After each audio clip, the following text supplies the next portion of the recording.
Principal of unity of command, यहां पर command का मतलब है ऑर्डर देना। अब प्रिंसिपल मैम क्या करती हैं, प्रिंसिपल मैम सब टीचर्स को ऑर्डर देती है ना, that is called command, right. तो principle of unity of command ये बोलता है कि जो भी सबॉर्डिनेट है ना, उसे ऑर्डर मिलना चाहिए from one superior only, from one boss only, order मिले सिर्फ एक बॉस से।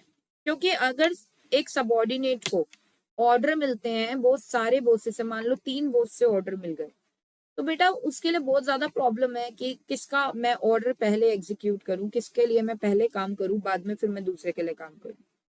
तो बहुत ज्यादा प्रॉब्लम सबॉर्डिनेट को आ जाती है। और कई बार सबॉर्डिनेट ना इसको ना एज अ कंफर्ट जोन में जाने के लिए भी क्या करते हैं, यूज कर लेते हैं।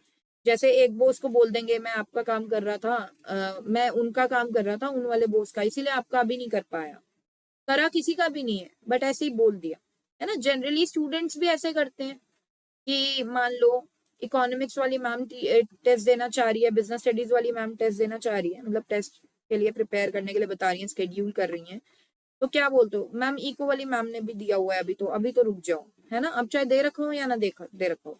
तो ये बच्चों के भी क्या होते हैं, कंफर्ट जोन में जाने के तरीके होते हैं। इको वाली मैम ने मैम होमवर्क बहुत ज्यादा दिया था, जबकि होमवर्क जरा सा था। इको वाली मैम ने मैम बहुत ज्यादा होमवर्क दिया था, तो हम होमवर्क करने में बहुत ज्यादा बिजी थे, इसकी वजह से बिजनेस स्टडीज का होमवर्क नहीं कर पाए, है ना। तो ये वाली प्रॉब्लम्स बेटा स्टूडेंट्स भी क्या करते हैं, स्टूडेंट्स भी कंफर्ट जोन में जाने के लिए इसका फायदा उठाते हैं और कुछ भी बोलते हैं।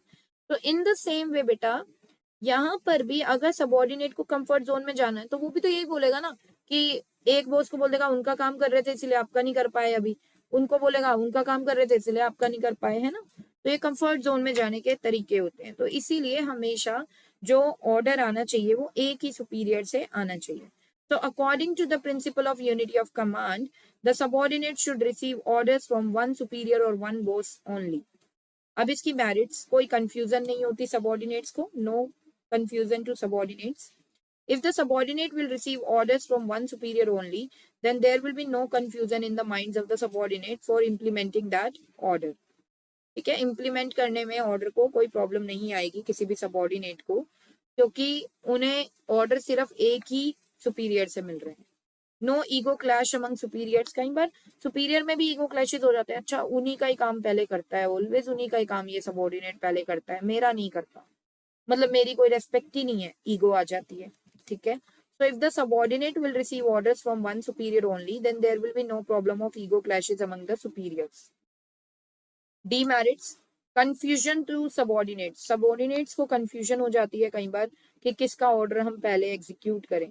तो if the subordinate will receive orders from more than one boss, then there will be confusion in the mind of subordinate to whom orders to execute first, किसका मैं order firstly execute करूँ। Chances of excuses, if the subordinate will receive orders from more than one boss, then it will give an opportunity to employees for making excuses like, sir, I was busy in executing the work of another sir, that's why could not able to complete the work assigned by you, है ना।